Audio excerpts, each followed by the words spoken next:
Good evening and welcome to the Reel McCoy, your weekly movie podcast. God damn it. Can't get it every single week. I'm your host, Mephisto, with me, my co-host, my hetero life mate. Oh, my feelings. Good evening to you, sir. Hey, buddy. What is the Reel McCoy? The Reel McCoy is very simple. We ask you to go watch a movie. You watch it, come back to us, and we geek out, nerd out on it, and dissect it a little bit. And give you the lowdown. On the way, we have some segments for you to have a little bit of levity on the show, and that's about it. How was your week? Oh, my feelings. Good. Really busy. Good.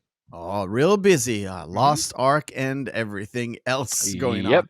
So if you like to interact with us, please go follow me on Twitter at Mephisto or on Instagram at Mephisto79. You can always email us at our designated email at the Reel McCoy podcast at gmail.com. Or, of course, if you're watching on YouTube, and you should want to watch us on Twitch, we are live on both websites, twitch.tv/The Reel McCoy podcast. Let's say hello to the chat. Who do we have in the chat? Saf and Biffer and a few other lurkers around. It's fine. You don't have to say anything. We appreciate every single one of you. What are we talking this week? Yes, no rant this week. I have plenty to say. No rant this week. But we're going straight diving in to the movie. We are watching, or we asked you to watch, Casino from 1995 to continue our sort of gangster month, sort of St. Valentine's Massacre month, or whatever it is. So Casino by Martin Scorsese. Shall we jump right into Behind the Screens? Let's get on. Do it. Let's do Behind the Screens. Production take 2.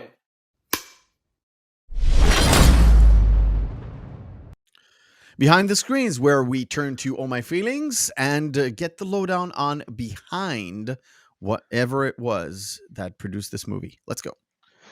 Okay, much like Goodfellas, this was also based off another one of Pileggi's books. Oh yeah, I kind of forgot to bring the book. Vamp. I'll get Yes, it. I'll get it it. is. It's named Casino Love and Honor in Las Vegas. And it actually was based off of his time working at it was the Las Vegas Chronicle, where he was actually writing a story about the very famous gangster Lefty Rosenthal that Sam was based off of, and his wife Jerry McGee, who is Sharon Stone's character, Ginger in the film. Yep. Um, then from there, the Change Years was actually based off of the Stardust Resort and Casino, which had the same issues with skimming and everything like taking money and embezzlement off the top. Yep. The only difference was the fact that from what they can prove, it wasn't actually mobsters that was doing it. Much like in the film, the Teamsters actually did front the money from their pension, from the collective Yeah. pension funds, in order to purchase the casino Yeah. and have it run. But from all that they can find out is that it was the Teamsters that were the ones that were actually skimming off the top. Now, where that money went to afterward is up to debate. Were there specific notes? Because in the movie, I'm not sure about the book because I did read the book a long, long time ago. There was a mobster out of Kansas City that had like complete notes in the movie. At the very end of the movie, Yes, they literally say there's Piscano, yeah. Piscano. Yeah. He was the only one that like dropped everybody like That's the reason why everybody went down. Yeah. I don't know if that was really the case or not. Unfortunately, I haven't actually read the book. I would It's love to fine. read the book sometime. It's fine. But so moving on, Pelagian and Scorsese actually they worked on the script together. They finished it within 5 months, which Ooh. is blisteringly fast for Martin Scorsese. Yeah. For Martin Scorsese, it's blistering fast. And again, much like Goodfellas, a lot of most of the characters are based off of real life mobsters. Like I mentioned, Lefty Rosenthal before. Nikki was based off of one. Frankie was based off one. Some of the actual older wise guys were based off ones. I don't know if Piscano was or not, but I didn't find anything that mentioned that Piscano was actually was an actual gangster or not. But some of them are actually just amalgamations of people. Like Nikki is actually an amalgamation of two different mobsters that were very prolifically violent at the time in Las Vegas. Okay. I But didn't know that. I thought it was just the one guy. They well, just changed the name they of. named him after one, but some of the exploits that he did, especially the head in the vice scene, that was done by a different mobster. Oh, okay. Okay. I get it. I totally get it. Yeah. Initially, the opening sequence was actually, since it was based off of Pelagi's original story about Lefty Rosenthal and Jerry McGee, was actually going to be the argument scene where on the lawn where the cops show up after she's bashing the car. Oh, she's driving the car to that. Yeah, they were going to originally have it be that, but they said that, well, unfortunately, the scene is way too detailed to throw it out of nowhere where you just have crazed Sharon Stone driving a car into another car as your opening shot. Yeah. It's a little bit much to ask. It has a little bit more, punch. Has a little bit more impact. When you blow up a car. Yeah. Filming actually took place at night, actually at the Riviera in Las Vegas. But the other scenes that were shot, especially like inside of Sam's, where he could oversee the pit, and all the tables, that was actually shot in an old defunct hotel that was in Vegas that is no longer exists anymore because they finally did blow it up. Yeah. like every single old which hotel as you get to there. see at the end when they saw them like blowing up the town and everything. Yep. The film originally got an NC-17 rating. I would imagine for the Nikki batting scene. By the way, this is a scene we have to talk about. Oh yeah, because this actually did happen to that mobster. and his Yes. brother. They Not did only there's brutally murder him this. that way. I'm not sure if you know. We'll get to it. We'll get to it at the end. There's a subtle storyline that is like a meta thing. But okay. Yeah. But also they actually had to remove several violent scenes from the film in order to get an R rating. So imagine how violent the film would have been. You know what? An NC-17 just for the violence? That's There's no nudity in the movie whatsoever. there's Even no though prolonged nudity. I think no, there's zero nudity. At least in my okay. version. Maybe we have different versions again. Yeah. Mine does not have any nudity whatsoever. There's like showgirls and behind this like backstage Yeah, I and mean, everything.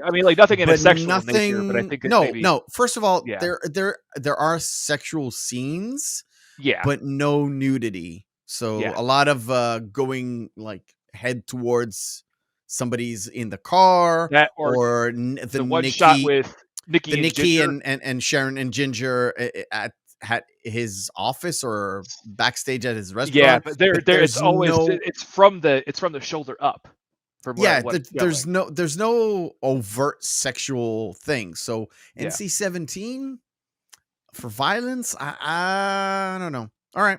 Yeah. And It's fine. for this for its time, it actually did relatively well. It made 116 million on a $50 million budget. It's pretty good It's pretty good. like I think For a 3-hour gangster epic, that's pretty fucking good. the thing about Casino is I think a lot of people expected Goodfellas 2. Yeah. Like when I saw the movie for the first time, it was way past its release date, if I remember correctly. I think I've seen it after 1998, so I was in the army back then. Again, fuzzy, but I kind of expected Goodfellas 2, and it starts off very much like Goodfellas, and it slides into a more a period piece and a very I want to say benign or like a generic type of gangster movie. A little bit, yeah. A little bit. Like Especially with it's the very front heavy in terms of I kind of expected this or very similar to this story being told from two different angles, and a lot of narration at the first third of the movie is a lot of narration style Goodfellas. Yes. And not a lot of dialogue in the movie itself. It's about the first hour and 15 minutes. It's heavily exposition and narration with scenes going on in the background, then little bits of interspersed acting, then basically just acting with the narration overlaid. And I got the book here. It's of course it's in Hebrew, and of course it's backwards. Mine has about 280 pages, something like that. But it goes really fast. Yeah. On a lot of the exposition dumps, a lot of the narration is almost like drawn out of the book, because they kind of have to tell you, oh, this worked this way, this worked that way, that's why the mob is doing this, that's why Nikki is doing this, and that's why Ace in the movie is doing this, and that's their motivations basically. And after they finish the narration part, they literally move on to the Ginger storyline, the more deeper mob situation, and how Robert De Niro's character kind of tries to wiggle around between being friends with Nikki, try to take care of Nikki, and also understanding that Nikki is kind of the boss. And all that and also stuff. Nikki is going way off the deep end. Oh, way off the deep end. If more than anything, it's really I know a lot of people like to focus on the real the relationship between Ginger and Sam, but really this is about the downfall of Nikki more than anything else. Because Nikki's wild ass behavior is the reason why everybody really does get pinched in the end. Besides, well, and Piscano's books, obviously, but if it weren't for Nikki going absolutely crazy, then and this is like the first scene, basically. The first implementation. This kind of sets up everything. Where it sets up Nikki to be a psychopath, because he's literally just all Sam does is he sees this guy's pen and he's like, "Hey man, here is this your pen? Oh, it's a nice pen. It was sitting on the bar. I don't want some water to get on it, or some liquor to get spilled on it, ruin your pen. It looks like a really nice pen." And the guy's like, "What are you fucking jagoff?" And Nikki immediately just snaps, grabs the pen, and just starts stabbing him with the pen itself. Yeah, I'm not gonna show it, of course. Sadly, I want to show it. It literally just takes you from it's not even a heated argument. It's just the guy being a dick. I mean, Lefty Rosenthal, or Ace in this one, he's like, "Look, dude, just get the pen. You don't want the pen? I'll take the pen, but just." He's trying to diffuse everything, and the guy's being a dick. So Nikki's like, "The hell with this! This guy is dead." That sets up Sam as a character, and then before that, you have the setup with about Sam, and about how he's basically this amazing gambler. Who could shave points off a game and figure out the exact spread in order to make money every single time, because he was always a winner. And Nikki even has a line where he says, it's like people will do if they'll go out to a casino, or they'll place a bet for kicks, for laughs. No. With him, it was like brain surgery. And after, of course, they set up Ace and Nikki, they set up Ginger's character, where she starts off as a very competent, very very fierce, very smart character that kind of gets derailed as the alcohol, as the drugs set in, as the fact that she has to be sort of a bird in a cage after she marries. In a gilded cage, yeah. And more than anything, too, she's also still in love with her pimp, her old pimp. Yes, completely. But this scene sets off the mood where Lefty's like, "Oh, look at this chick," and he's starting to get feelings for her. But he knows exactly who she is, what she is, and how she operates. There's a full explanation as we get a narration again, of course, as we know exactly who she is, where she is, what she is, and he still falls in love with her, and he still basically cages her for a few years. What I was just going to go back just real quick to the beginning, the opening scene. When it was shot, they actually had to shoot that 3 different times, and they had to blow up 3 different cars. Okay. Because the first 2 times, the igniter coils did not go off correctly, so the blasting caps didn't correctly pop at the right moment. So it had that delayed explosion that it still even has in the actual third, when they actually do get the third shot with that delayed one. And which, by the way, you can clearly tell it's a fucking dummy in the car. Oh yeah, I was gonna say there's a smash cut that is not very good. Yeah, I think it's in the. I put it in the shorts. It's so minute. It's jarring though. But dude, this is A, 1995, and B, it's a Martin Scorsese. It's not. It's not the MCU. Even in the MCU, god damn. But you can tell it's a dummy. But I want to go back. I was just going to say also, but then from there you have the setup of Vegas too, and Nikki's lines out there goes, out in the desert, we can do anything out there. You can solve problems. You just got to be sure you go out far enough. Yeah. I had to write this line down because I thought it was hilarious.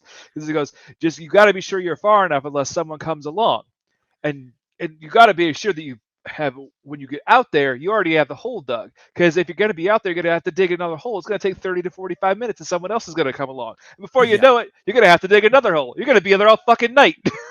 Yeah. And I was like, oh, this is not Nikki. This is Tommy from Goodfellas. But no, Yeah. it's Nikki. Yeah. Thinking, yeah. And then the setup with the count room in the back. At the start?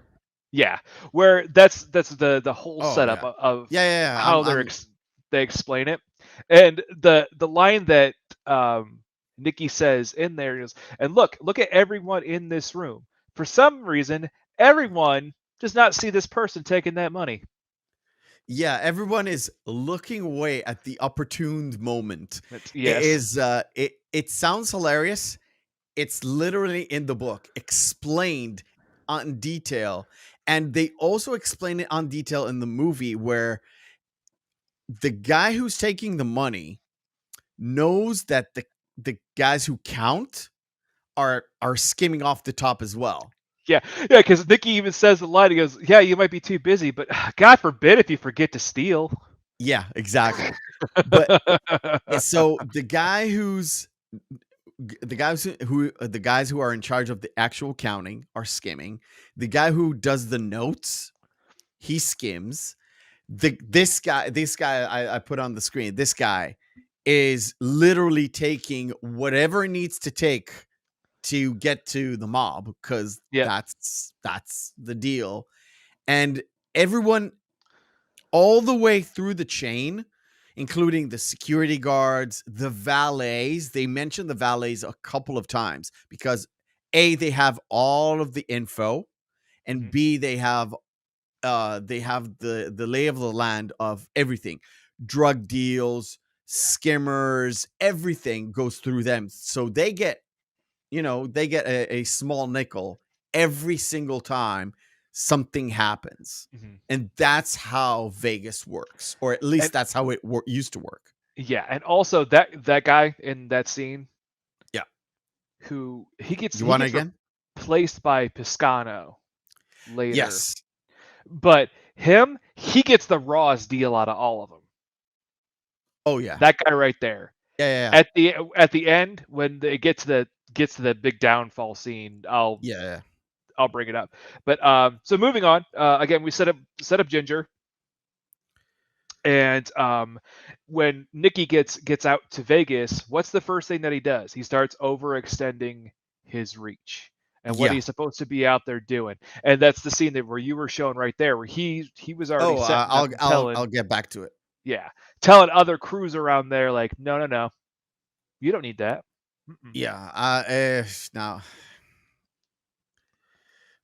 see, it's really hard for me to get that scene back, but Yeah. it's so weird that they also managed to tell us that whatever Nikki's doing at 6 o'clock or 6:30, he's there making his son breakfast. Oh yeah, that's later Whatever on. Yeah. he's doing, 6:30, he's there making his son breakfast. Yeah. But I wanted to just give a hop, skip, and a jump back, and we'll keep going forward. This scene where Ace is telling Ginger, I want to marry you. I love you. And she says, I'm not that kind of girl. Yeah. But he already knew that. Yeah. And he still Still did wants it. that connection. He still wants to be a father, everything. He wants to be a family man. That's his ultimate goal. Mhm. Throughout the movie, his motives is getting everything peaceful, quiet, and so I can get my take and I can just live carefree and not touch any of this shit. Yep. Right? He doesn't want to touch any of this shit. He knows the price of business, but once I've carved my nest egg, once I have my family, I'll quietly retire. I don't need this shit. Mhm. Right. Moving on, I want to touch the there's a few things. One of them is this. Is one of the Oh, problems that Ace has is keeps he has to escalating with work. the He has slot to work manager. with the Yeah. board, not the board of directors, the council for gambling, Yep. and one And of also just the city council too. the of city just Las council, Vegas, everything. Yeah. He has, this is one guy, the guy who's standing in front of De Niro or Ace. He's like a dumb hick, but it's the price of doing business is, oh, this guy's is somebody's cousin twice removed, and we need him to get a job because we pay the money. And he does mention that this kind of guy, you can get him at the slots, you could get him as a security guard, you could get him as something else, but it's all due to the price of smoothing out the machine, having Yep. greasing the wheels, as we say. But I want to move to another thing that they touched on is the people who steal, cheat. Oh, the cheaters. Cheat in the casino. The cheaters. Don't remember where exactly. Oh yeah, there we go. Because the one guy, he's looking over and he's doing basically just taps like Morse code, letting him know. And the guy's has a device strapped to his leg, and the drum is just hitting him. And so basically one guy is being able to see what cards the dealer is looking at, so he can just tell his friend like, oh yeah, either hit or stay or fold. But Anyway, this guy is the lookout, who watches the dealer from behind, and the other guy is the guy who's playing and earning all the money. So they take this guy out. They let the guy who earns the money go to the cash register, and the casino boss, the Don Rickles character. Yeah, I know. Does he have a name? Hilarious. Yep. Oh, it's super hilarious. Billy Sherbert. It's what? His name's Billy Sherbert. Billy Sherbert. So Don Rickles, Don Rickles is dealing with the guy who's trying to cash out, and he's very quietly and non-intimidating, but yes, intimidating, telling him to fuck off. And this guy is getting a hammer to his hand because...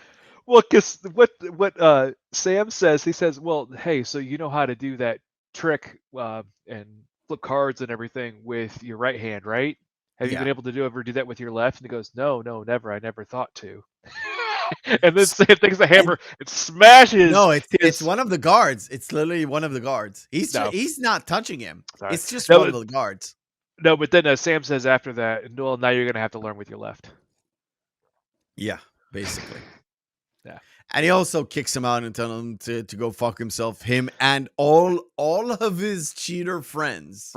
Yeah, because this was basically, it's setting up how Sam is the one kind of, in a way, what he's doing was cleaning up the corruption on one side while bringing in corruption on the other. Yeah. Which is it's a bit of a dichotomy, but yeah. In a way, what he was doing, he was bringing in organized chaos instead of just and cleaning out rampant chaos. Okay, moving on to let's do this scene. I'm just moving forward in the movie a little bit deeper into Ginger and Ace's kind of relationship. And this one, she asks him, I'm not sure if it's before or after he trusts her with the safe key, but at one point he actually has his like $2 million safe money, not safe money, but it's sort of a pension fund, he says. Mm-hmm. And he entrusts her with that pension, with the key to the pension fund, which when you watch the movie at that point, he was like, you are a dumb motherfucker. You're an idiot, yeah. Even if we didn't see him get exploded in the car, you would have been, you are dumb as fuck. You know this chick is a hustler. You know this chick he knows, at this point, he actually knows about the pimp, but it's before they beat him up. And she asks, she asks for $25,000. And he says, what do you need the $25,000 for? And she says, well, if you trust me, you wouldn't have to ask. But it sits on his mind so much. Yeah. He keeps asking again and again, even though he knows he's not going to get a straight answer. Because this was before the wedding, right? This is after the wedding. After the wedding, but so Yes. at the wedding, she even goes aside Yeah, and and Lester. calls Lester. Yeah. And And Sam tells her, it's like, well, the party life, that's over now. That's Yeah. You're done with that now. exactly. But it also it just And it's side the note, escalation that house is gaudy as fuck. it's 70s, dude. That house was hideous. Yes, I know, it's 70s. Shag carpeting, all that snooky. Yeah. All right. Let's have a little bit of a break here because we're going into the Vice scene. Oh, this is after Nikki gets blackballed too. And put in the black book. It's whatever. Yeah. And we go to our first segment of the night. Let's have some fun. What is our first segment of the night? It is Missing Marquee.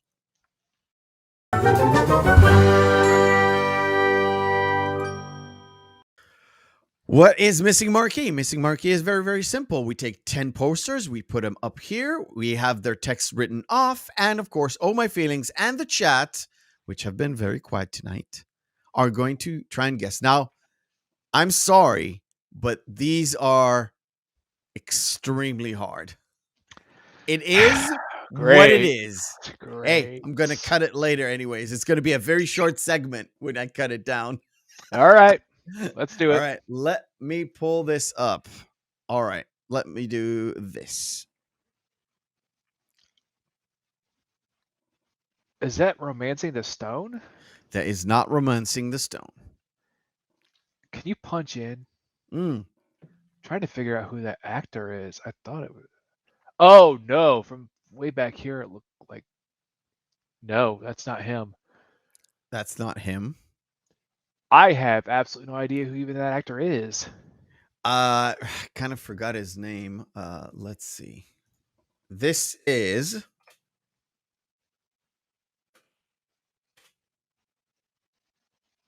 a very famous movie with. Why is it not? Oh, it is Dudley Moore. Dudley Moore. Okay. This is Dudley Moore. No, still not. He has two famous movies. One is Arthur, and the other one is this with Bo Derek. Nope. Yeah. This is 10. Never heard of it. Okay. Oh, God. Oh shit! If this drops you, then the rest of them are. It's not significantly harder. Is that Blended? It is Blended, correct. Okay.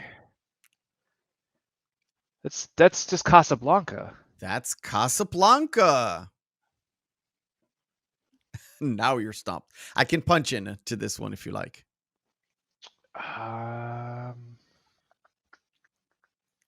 Is that Unforgiven? That is not Unforgiven. No. It's not 10 Paces. It's not 10 Paces.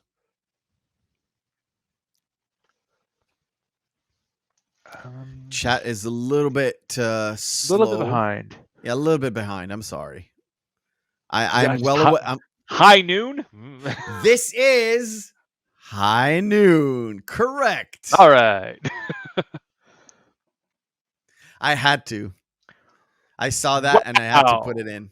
Another Jean-Claude Van Damme movie that no one probably. By the way, is that Natasha Hemstridge? That is Natasha Henstridge. Henstridge. Yes. The only movie that I remember her in was Species. Yes, I'm aware of that. And Species 2. Oh, I did not know she was in the sequel. I think so. I don't think I even saw the sequel. I may have been mistaken. It is not Hard Target. No. Hard Target is with Yancy Butler. That's the female protagonist. That sounds like an adjective and a noun together.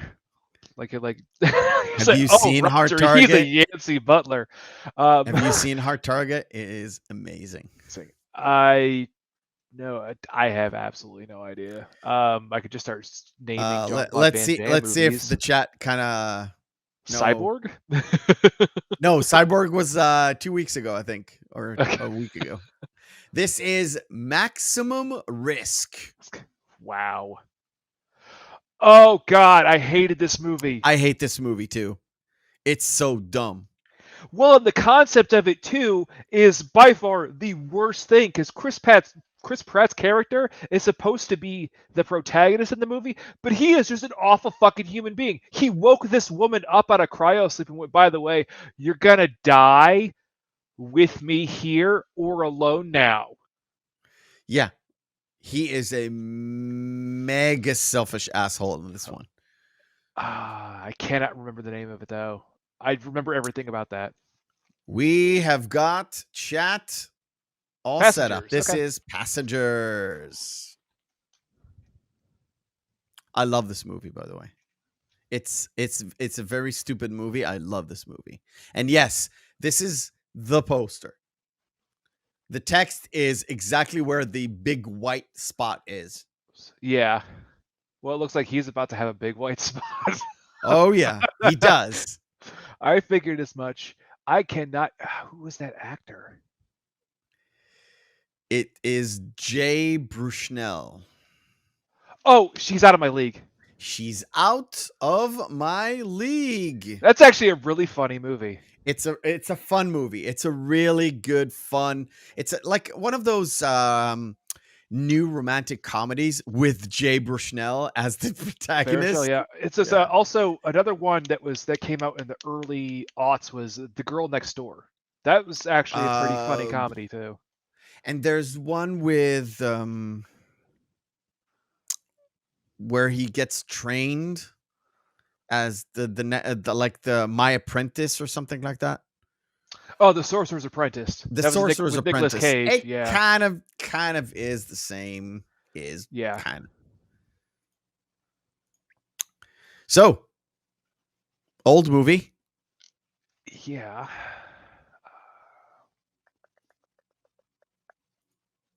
Nope. The chat is stumped. It is called Stalag. It's about another escape from a Nazi camp. Okay. I know the plot of this movie.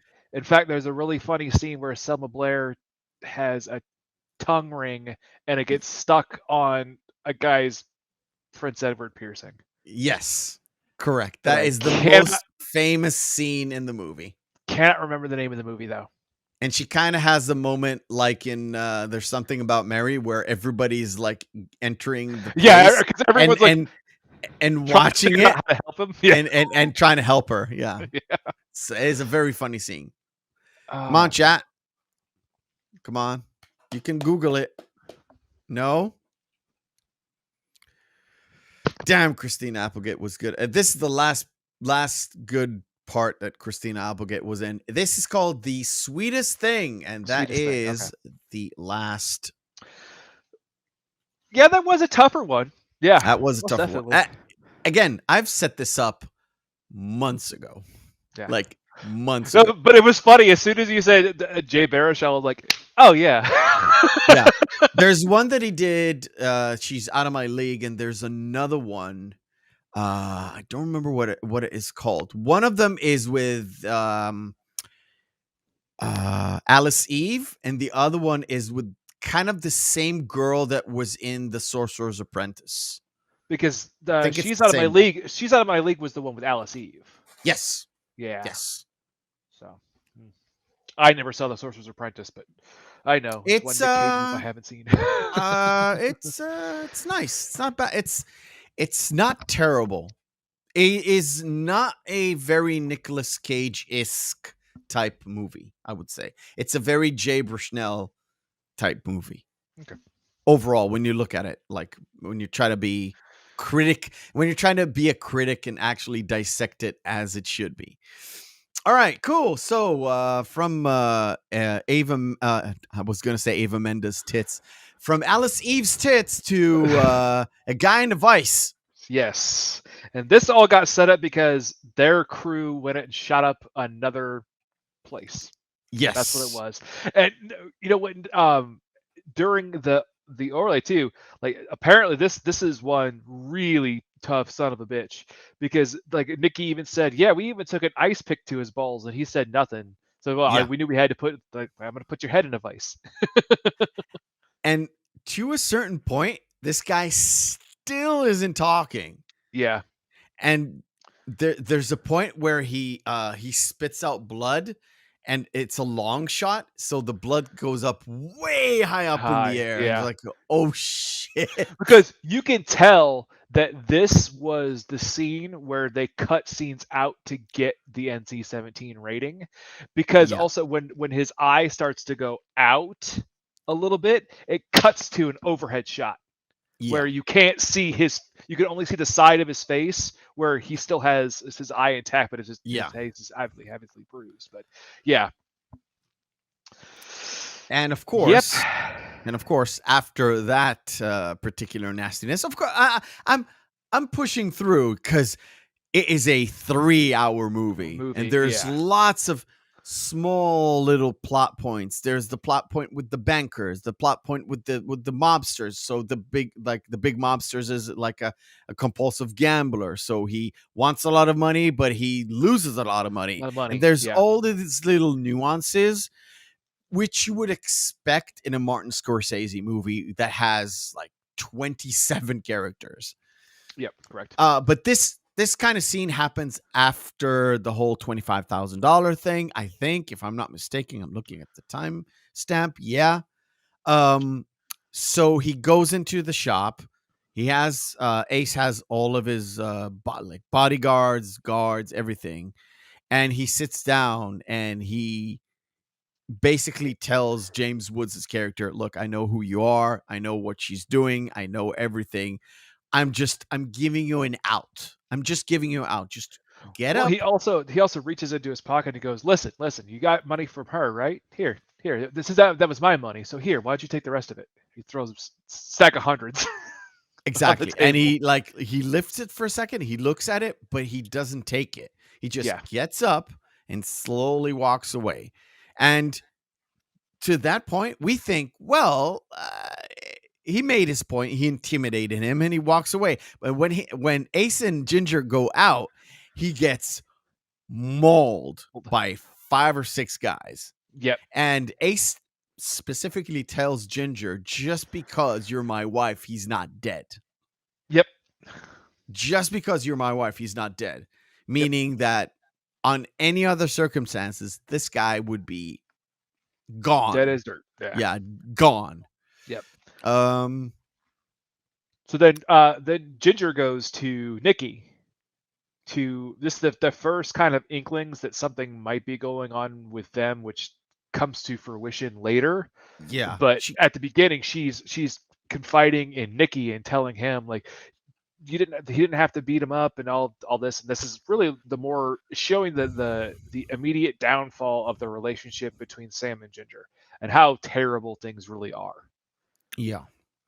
And like we said, there's a significant point where I'm going to show it to you on screen, and you might thought about it and you might not. But to me, this is where the movie so far goes at an upward trajectory. So everything goes well. Everybody's skimming off the top. Everything goes out smoothly. And from this point in the movie, it goes down. And it's exactly the halfway point.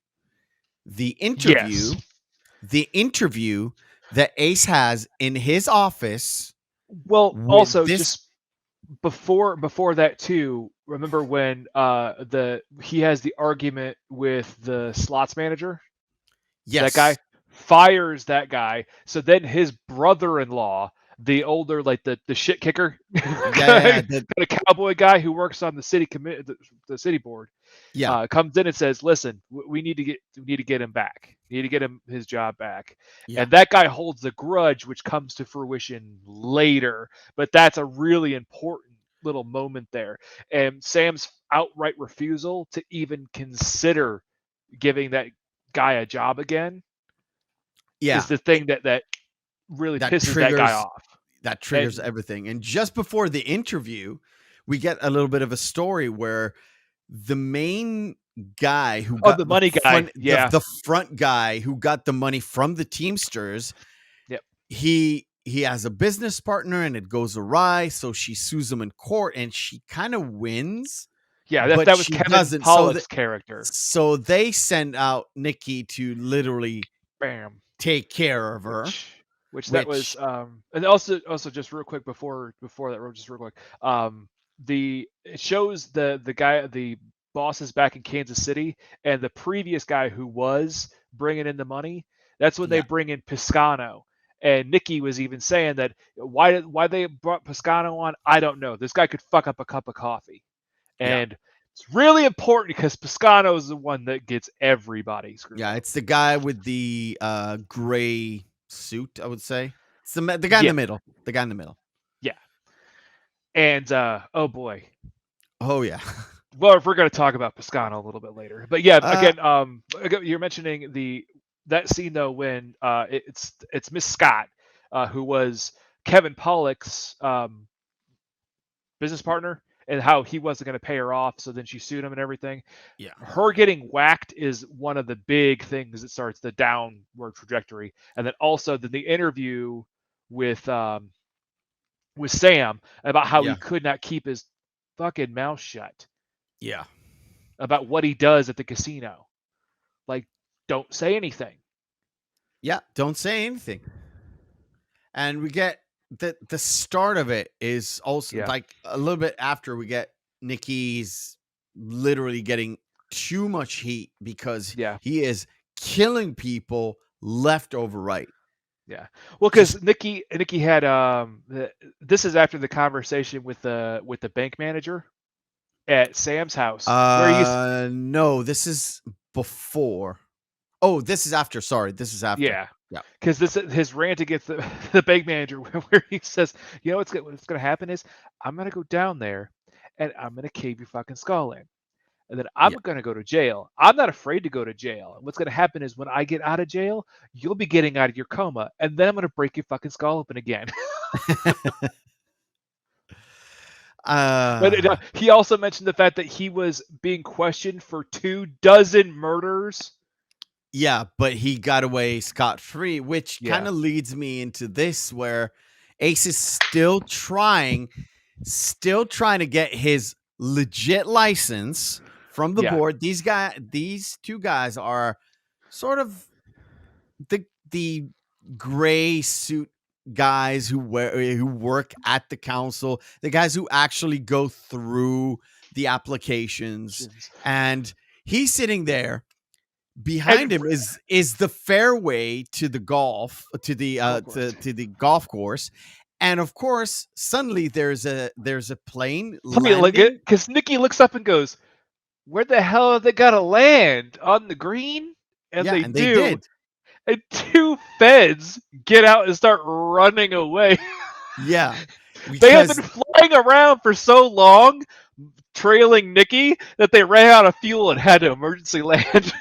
Yeah, and that's a little bit of that's for me. It's a little bit of levity in the movie where it's so far it's very serious, but this whole scene is so dumb, and all that is Ace is thinking at this point is like, please God, don't let them see all this ridiculousness that is around me and concentrate on me trying to get this goddamn license.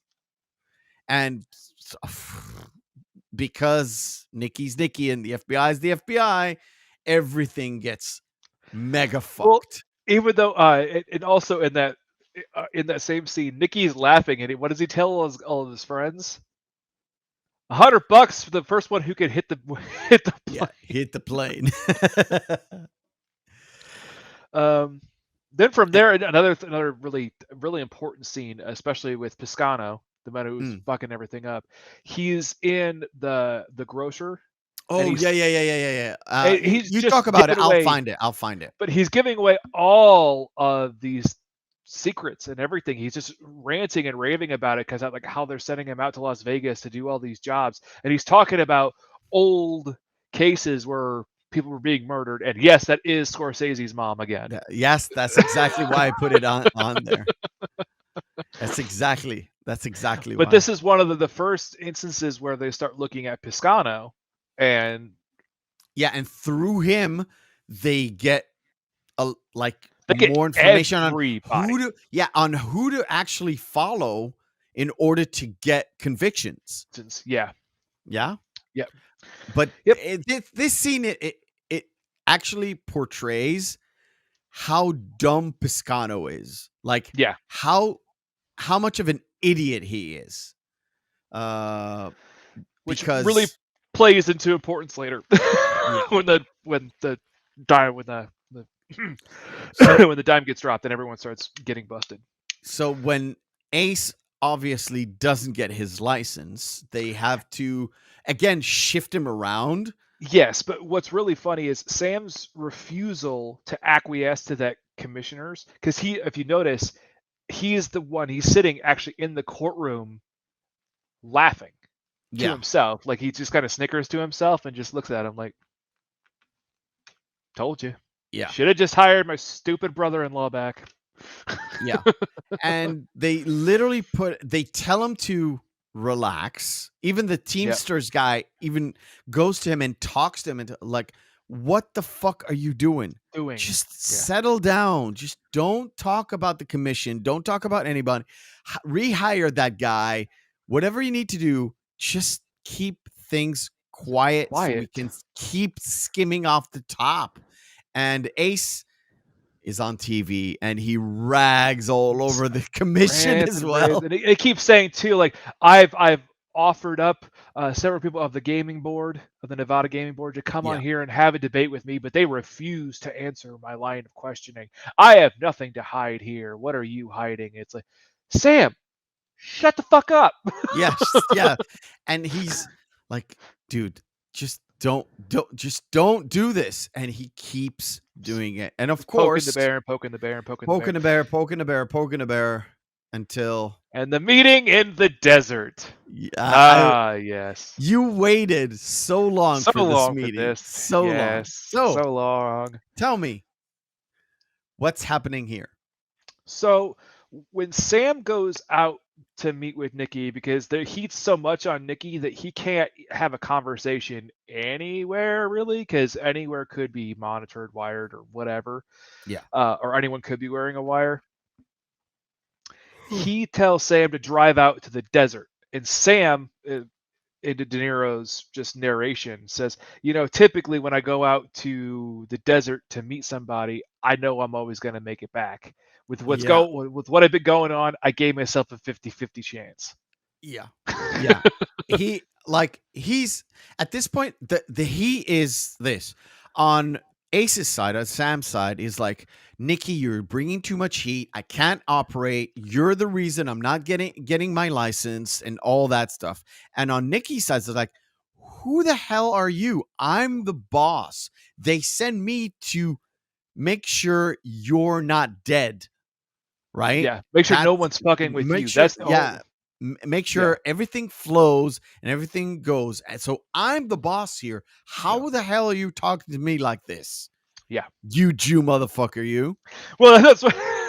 Yes. That's the line. That is the line. That is the line, dude.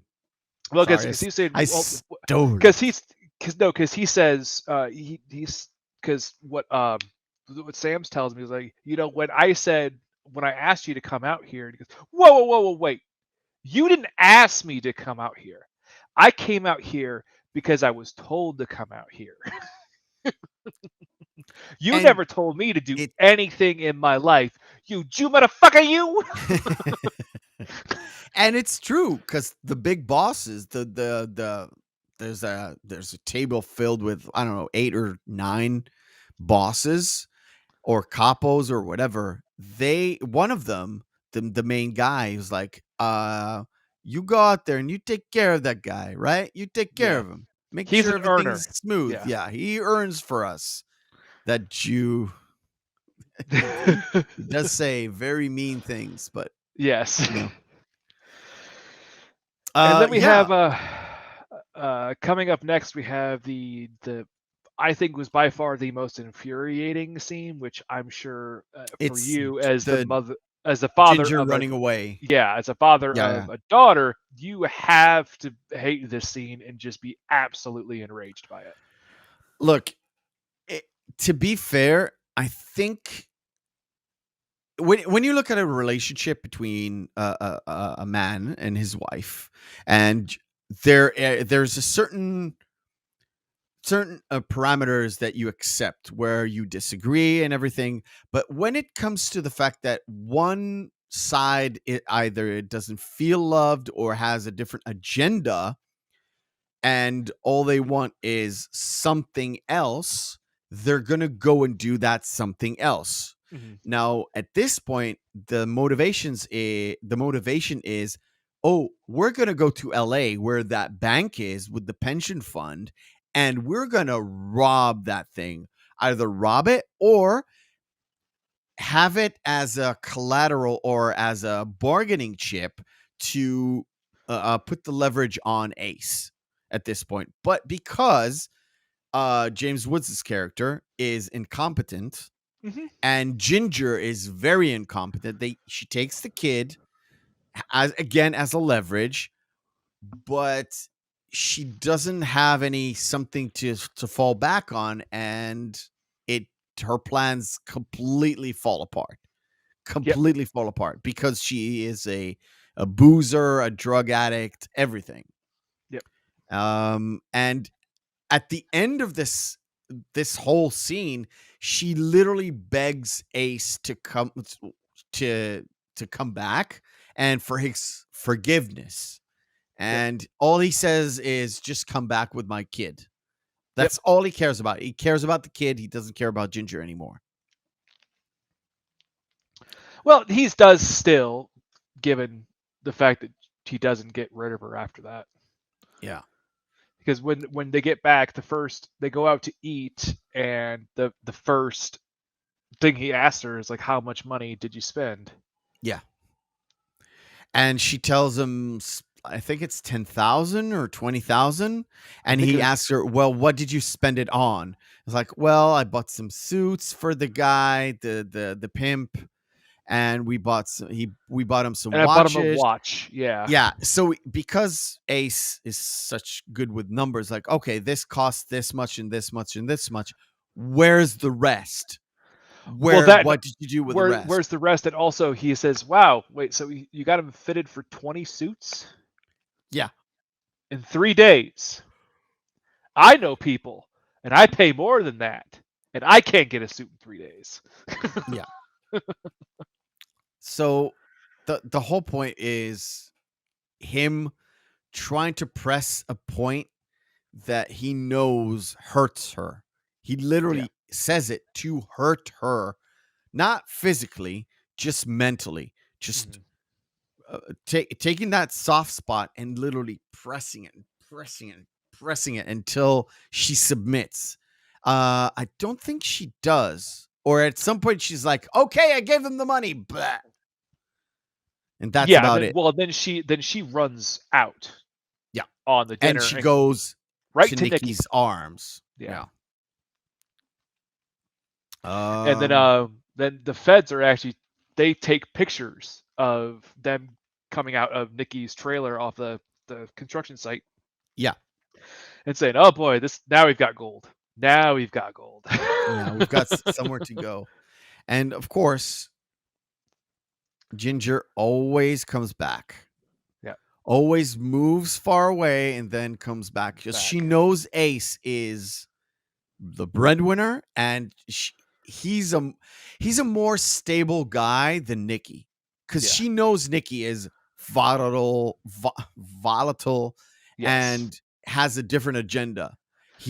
Nikki uses her the same way James Woods is using her Yes, for but just for also, different things. mhm, but also during this entire sequence of events too, Ginger is trying to get Nikki to whack Sam Yeah. at this And point. She's trying Nikki's to. like, no way. That's not going to happen. Well, they were that one scene where he was outside talking to Frankie, where they're covering their mouths, and he's got a You toothpick in his read mouth. my mind. Yeah, You he's read saying, my "Well, mind. it's like, hey, that thing. Well, do you want me to get it done?" It's like, just wait for me to say the word. Just wait for me to say the word, and I will let you know if it needs to be done.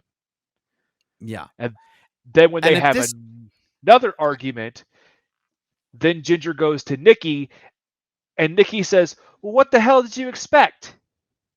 Yeah, exactly. I'm gonna get to it, but at this point, they absolutely know what's going on with the FBI. They know well. They knew way before, but Yes. at this point, they were like, "We can't talk in our own club, in our own restaurant. We can't talk outside. We can't go there." It's like, okay, we have to talk, so they cover their mouth, and it kind of leads to, oh, we'll let the bosses decide or something like that.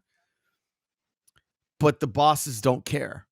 They Yeah. don't care about that They're still getting their money. relationship. They don't care. Well, that Yeah. the only thing too is that Frankie, when he's having conversations with one of the old mob bosses, they keep telling him, "Do you know what's going on?"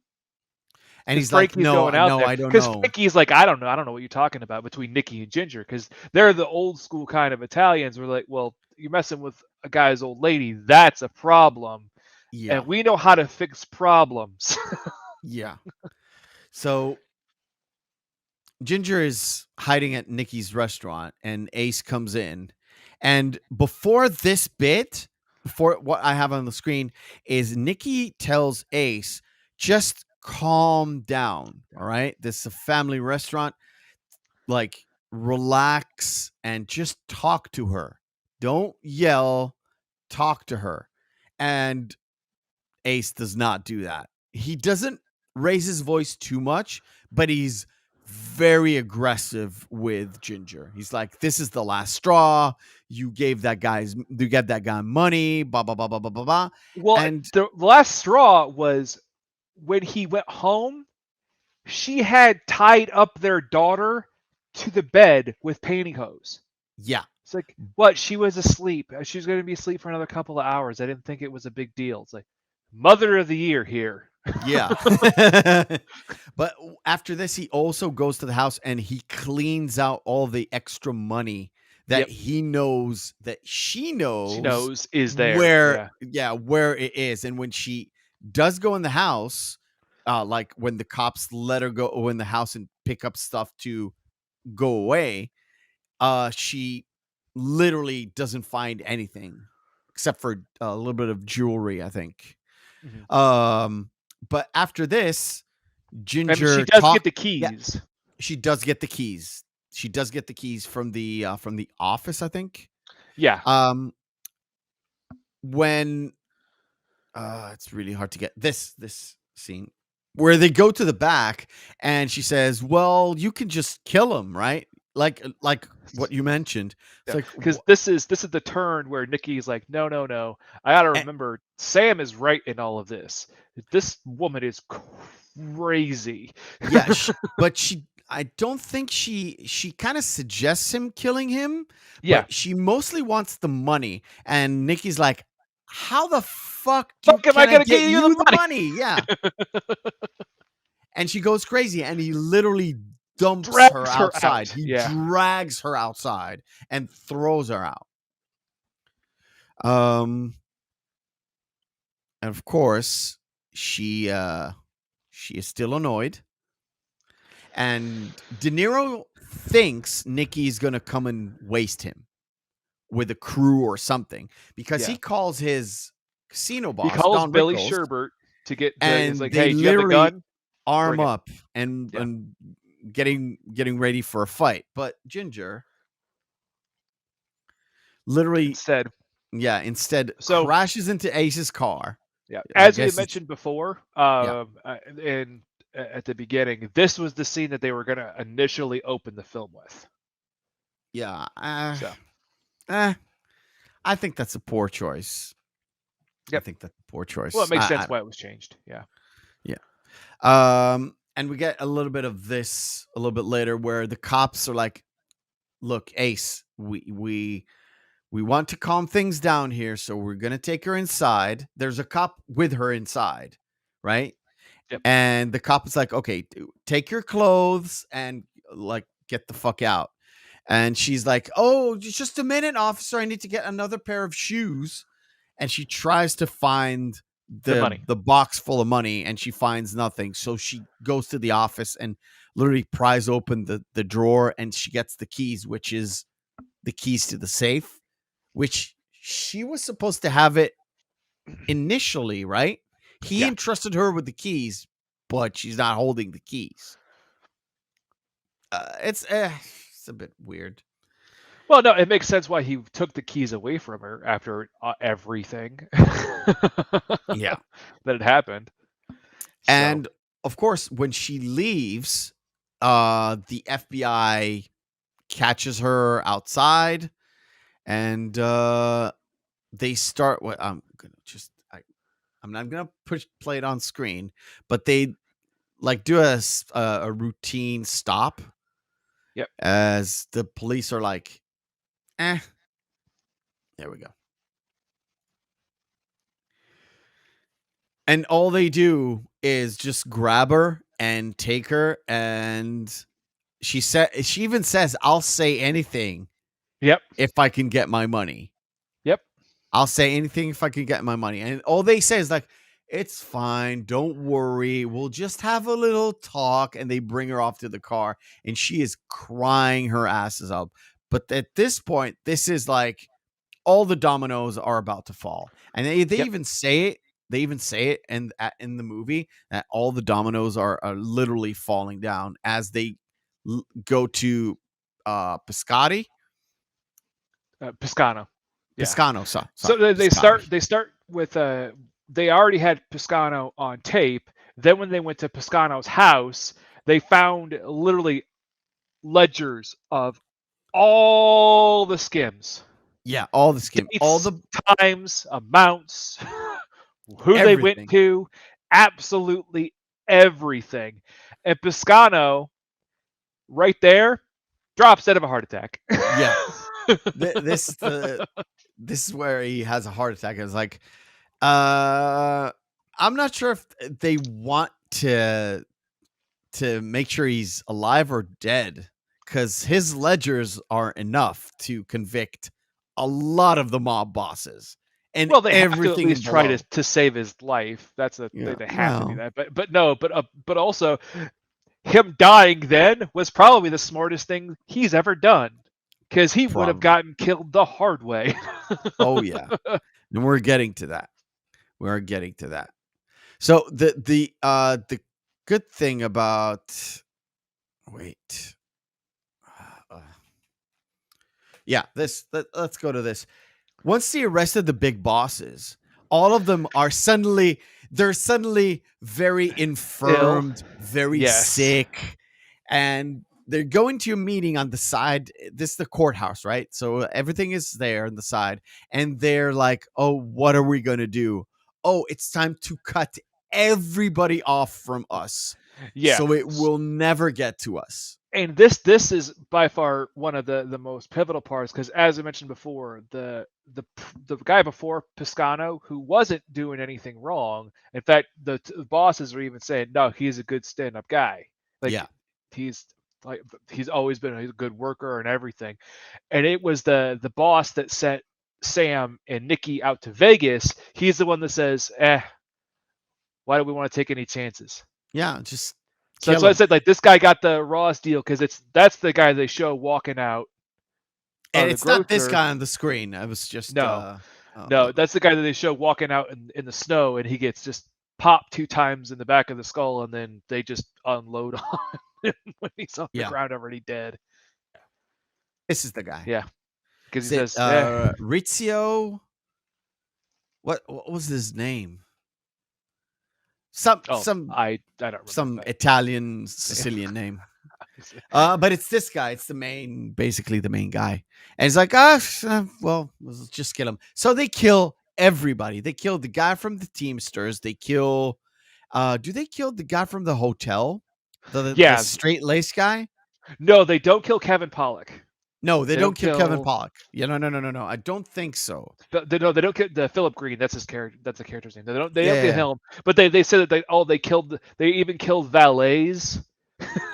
Yeah, they kill so many people. They killed the guy who was originally doing the skim before. That's who I was Piscotti. mentioning. Yeah. Yeah. Because that's the guy that they were talking about how he was such a good guy and such a good worker. And of course, it always comes to it. It comes to Ace, who gets blown up very unprofessionally, and of course, we get to see Nikki getting whacked. Yeah. So this is before this. They have what happened to Ginger, right? Yeah. So no.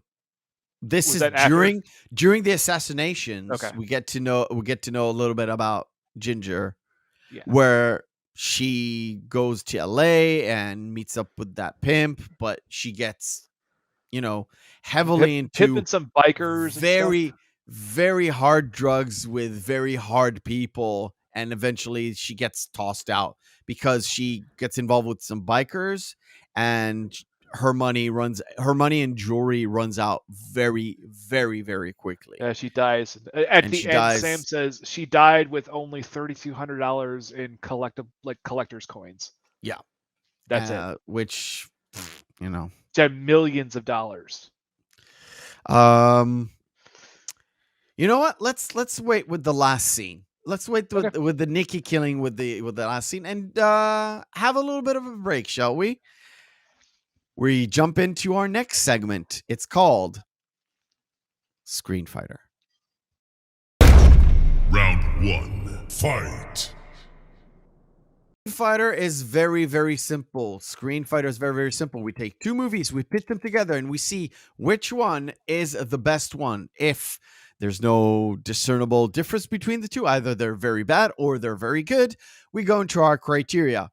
Saturday evening, Friday evening, out with the boys, out with the girls, or with their significant other.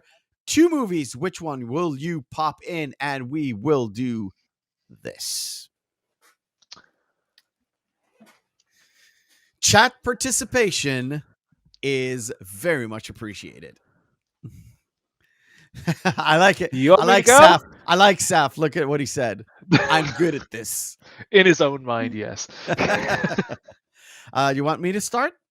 Go ahead. I'm going to go Good Morning Vietnam because it is I want to say breakout role for Robin Williams, but it literally shows his range. The Godfather is a good movie. It is a very iconic movie. It is very, very long. Mm-hmm. It has a lot of good scenes in it, but it's very long. I know we're going to be watching the sequel next week.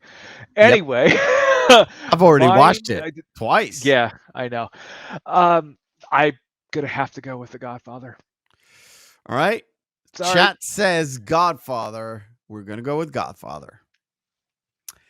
Original Peter Pan by Walt Disney or Mission Impossible 2? Mission Impossible 2, John Woo Boogaloo.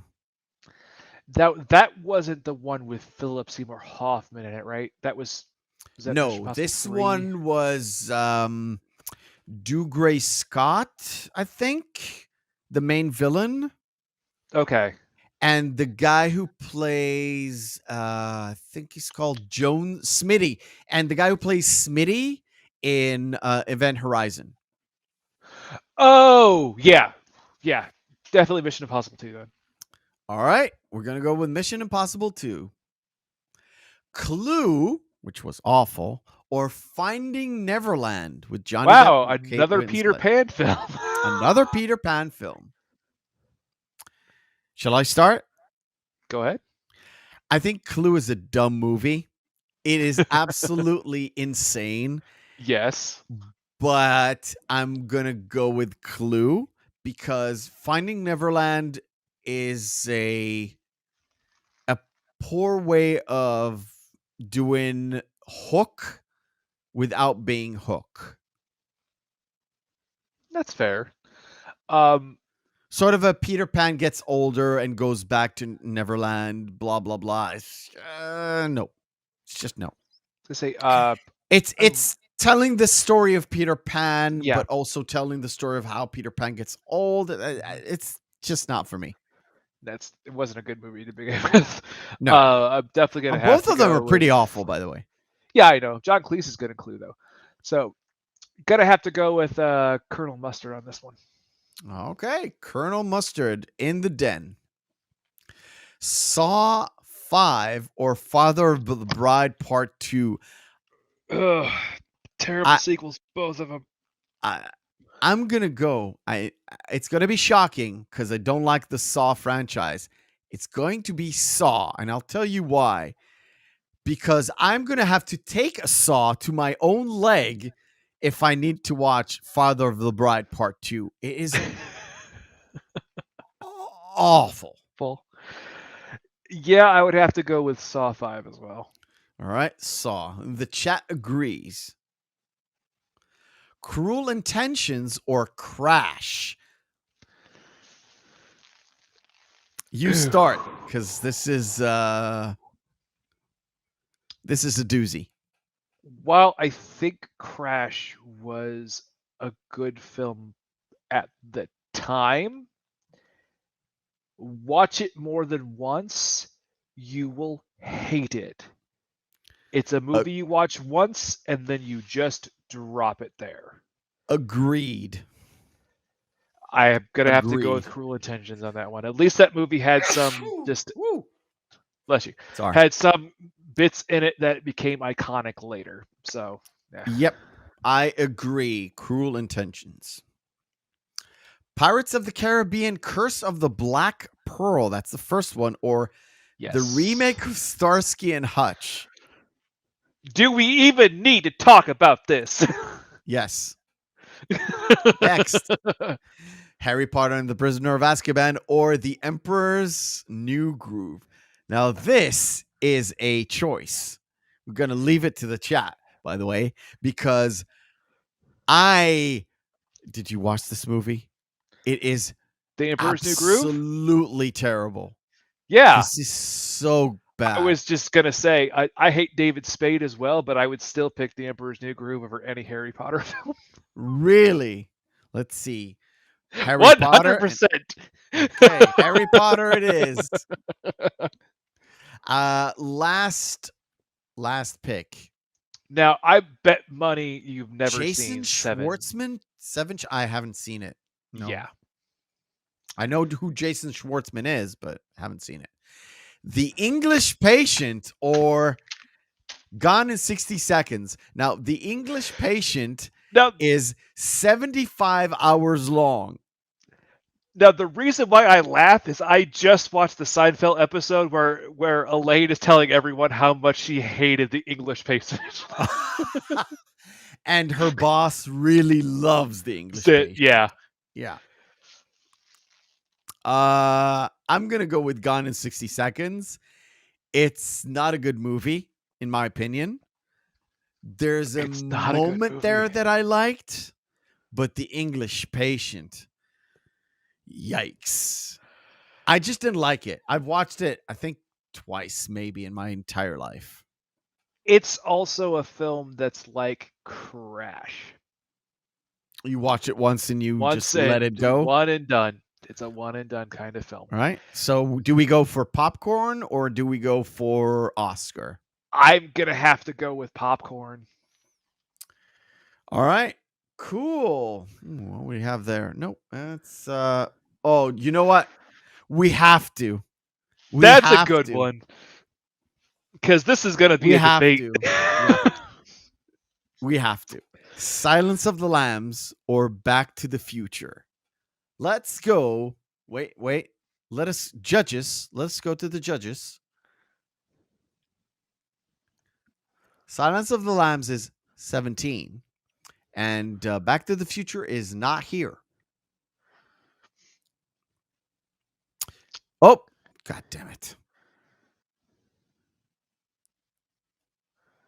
Of course, after setting it up. Yeah. Yes. I also have to go with Silence of the Lambs because I've been a huge fan of the Manhunter series. Yeah. Everything about Hannibal Lecter. I've read all the books. I think as I've told you countless times, I think the Hannibal, the television series, was one of the Yep. most underrated television series of all time. Yep. Agree. Well, I can't agree. I haven't seen it, but Mads Mikkelsen as Hannibal Lecter is one of the best casting choices I've ever heard of. Yeah, It's going to be superb. Silence of the Lambs. Of course, it's going to be off screen. Or we could sit here all day and do this. We can sit here all day. I'm just going to flash it because we talked about this.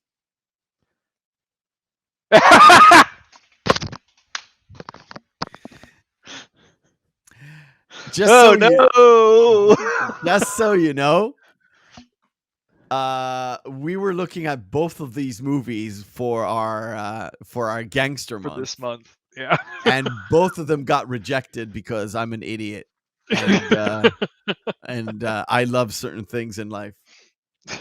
To be continued, I guess. I'm sorry. Biffer said, wait. Biffer says this. Very interesting.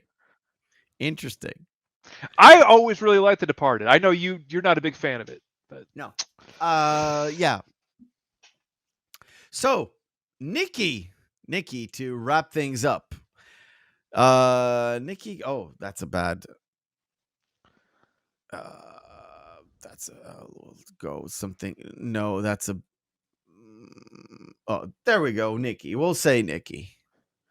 Nikki has to watch his brother getting bludgeoned to death with bats, and then he gets bludgeoned to death himself, and they both get to die in a shallow grave, being literally buried alive. Now, I touched upon this at the start of the podcast, and this is where I come to fruition. The guy who plays Frankie is in Goodfellas. He played Billy Bats. Yep. And he gets killed by Tommy.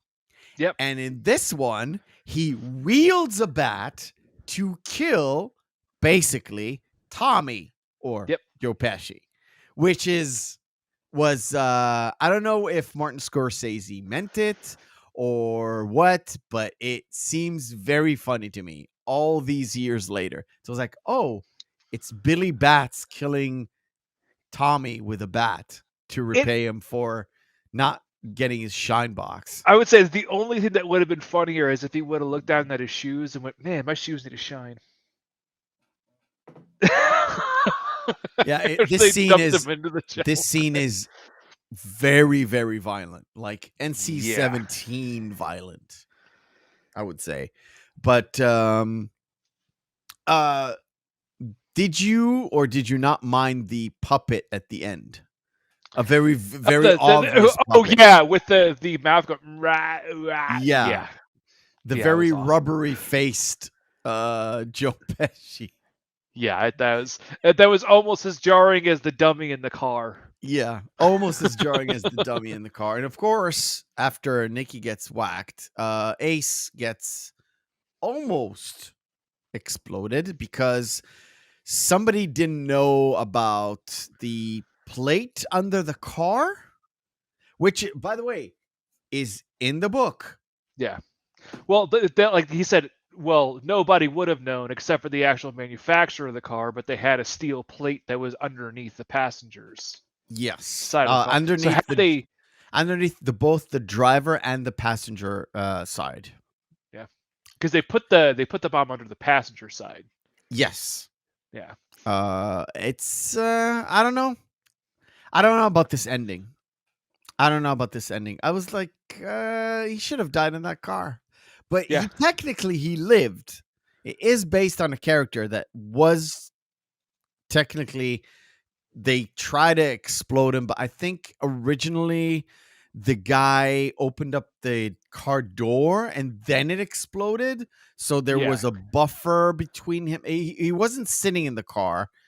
I think it was either that or it didn't explode. It kind of caught fire. And when he got out, there was a buffer between him and the car door, and then it kind of exploded because of the like gasoline and stuff. But yeah, he survived. Barely survived. I think he lost like 4 fingers or something like the opposite of Frankie Four Fingers. Yep. And that's basically it. Yep. That's At the end, basically he it. just says There's a he big went rant. back to what he did before. That's Yeah, what he said. he did exactly the same, and he did say, well, now everything, all the old stuff gets blown out, and the mobsters got shunned away because of all the corporations, and they turned it into a Disneyland.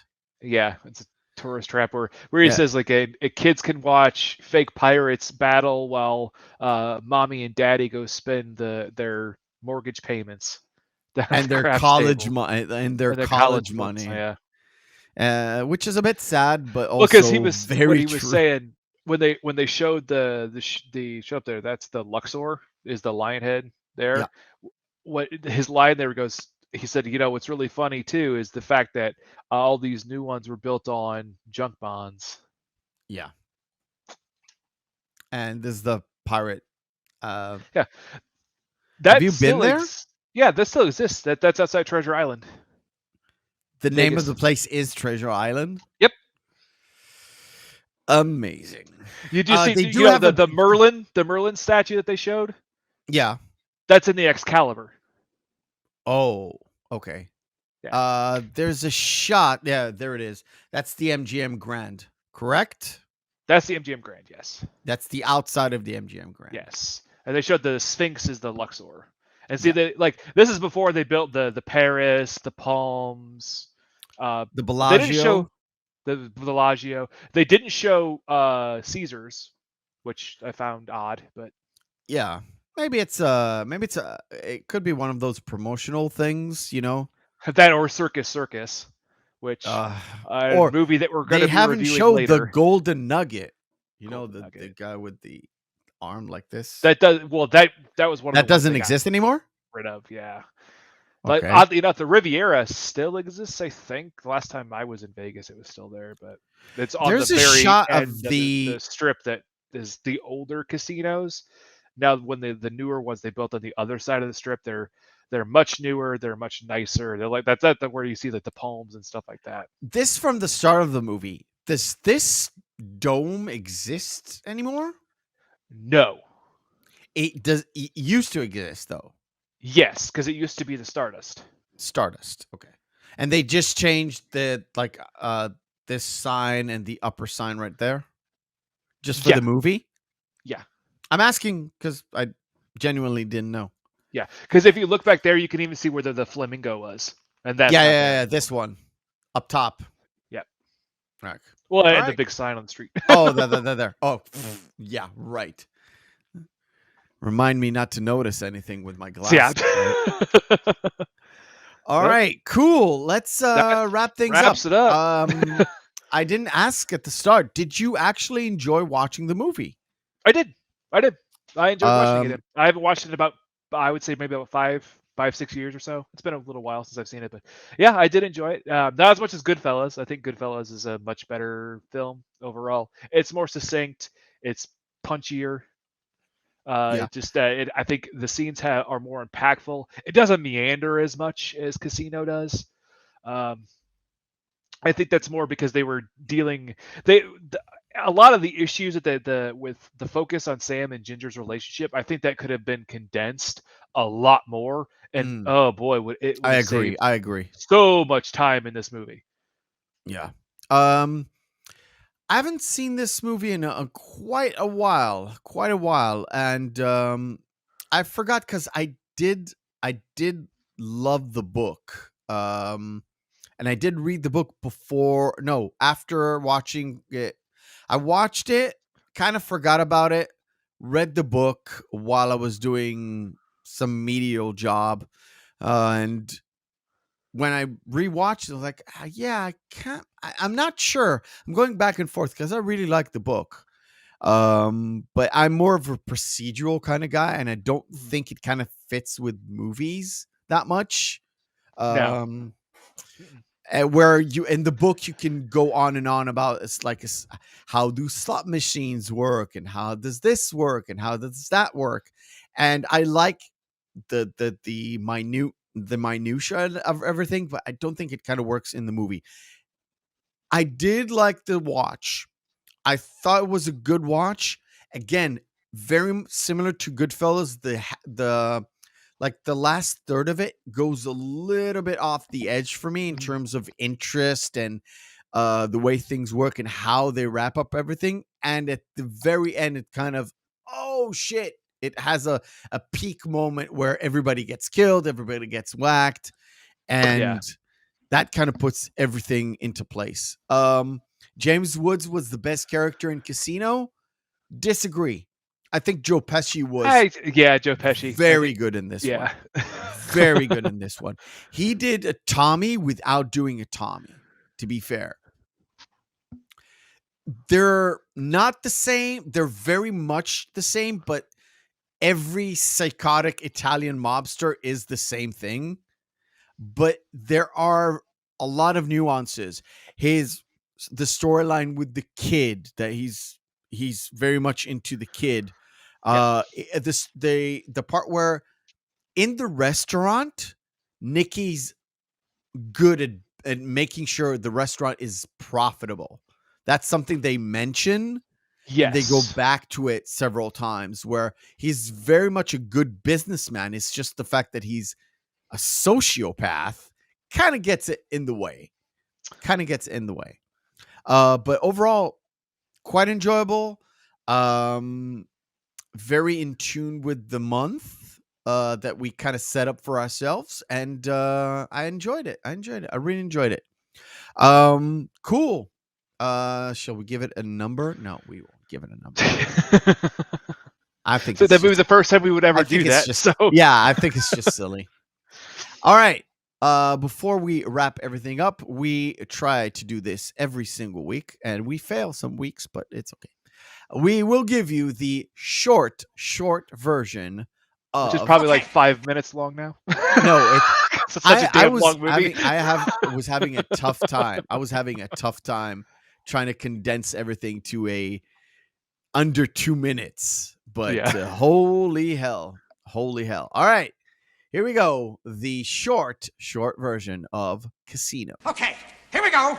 The short version. For a while, I believed that's the kind of love I had. I don't know all the details. Matter of fact, nobody knew all the details. I mean, you gotta have the hole already dug before you show up with a package in the trunk. The players don't stand a chance. And the eye in the sky is watching us all.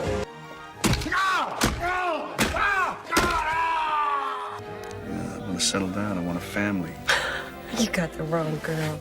You fucked me up over there, I'll stick you in a hole in the fucking desert. Back home, they would have put me in jail for what I'm doing. But out here, they're giving me awards. And over the years, he always made money with them. Tell me you gambled the fucking money, I'll give you the fucking money to put the fucking heat on. The probability on one 4-wheel machine is 1.5 million to 1. On 3 machines in a row, it's in the billions. It cannot happen. I mean, my wife comes to me and asks me for $25,000. I mean, what do you want? You want a coat? No. You're the card shark, the golf hustler, the pimp from Beverly Hills. I never seen him act like that with anybody else. Heads the Tangiers casino operation and is a boyhood friend of Las Vegas mob boss Nicky Santoro. You fuck people out of money and get away with it. Nicky was questioned in 24 murders, but they always had to let him go. Why? Don't ask questions, just be there. Get this through your head, you Jew motherfucker, you! I mean, do you think if I came back, do you think you could forgive me? Be fucking nice. Calm. Be nice. What about my money? How the fuck am I gonna get your money now? They had all the pieces they needed. I didn't do anything. And everybody began to tumble. Today it looks like Disneyland.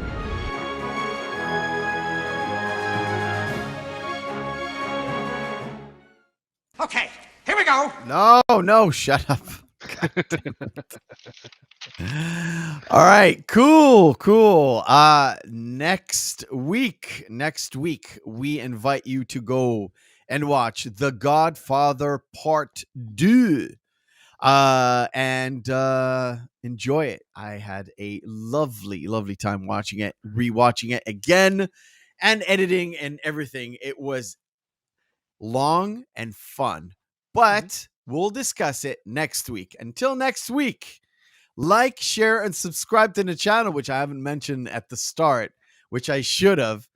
Please share it with your friends. Oh, above all else, you don't have to subscribe, but please share it with your friends. I really enjoy just being here and talking to you, regardless of anybody that here. But the segments do require a little bit more chat participation. It's a lot more fun. So if you have suggestions, please, on Twitter at Mephisto or on Instagram at Mephisto79. If you want to email us any suggestions or anything at all, the Reel McCoy podcast at gmail.com.